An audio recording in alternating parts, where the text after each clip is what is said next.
wallahi kijiji nimekichoka mno, tena sana. Kwa sababu sioni sababu iliyonifanya mimi nikamatwe na kuingizwa huko ndani. Kijiji kimekosa uhuru, hakina amani. Hivi ni serikali gani ambayo tumejaliwa katika kijiji hiki? Serikali imezungukwa na watu waovyo bure kabisa. Eti tulikuwa tunaamini kabisa wale tuzunguka katika serikali yetu ni wasomi, lakini elimu yao haijawasaidia kabisa, yani wametoka maboksi kabisa. Usionevu unaoendelea huko. Hivi wao wanavyozani ni vizuri kuingia huko ndani mara mbili. Kosa sio kosa umekamatwa umewekwa ndani. Kosa sio kosa umeshikwa umepigwa. Kosa sio kosa watu wanauliwa. Yaani kumekosekana amani kabisa.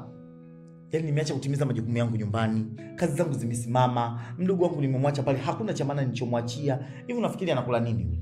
Yeye mwenyewe anaishi kwa msaada wangu mimi. Nihangaike ili mradi apate kula. Nihangaike ili mradi apate kuishi vizuri.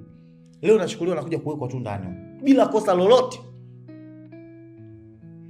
Ila mimi naamini ipo siku haya yote yanayoendelea haya yatakuja kupata ufumbuzi. Wallahi naapia, Mungu wangu shahidi. Yaani ninaapia ili haki ya Mungu, wallahi ipo siku Mwenyezi Mungu atakuja kujibu maombi yangu. Na kijiji kitakuja kuwa shwari kabisa na watu wenye nia. Haya machozi ya wanyonge yanayodondoka yote haya, hakuna hata moja litakalo kuja kwenda bure. Lazima Mungu atalipia tu. Mungu huyo ambaye amewapa wao nguvu ya kutufanyia sisi ukatili wa namna hii, ndio Mungu huyo atakaye kuja kulipia sisi machozi na kutufuta.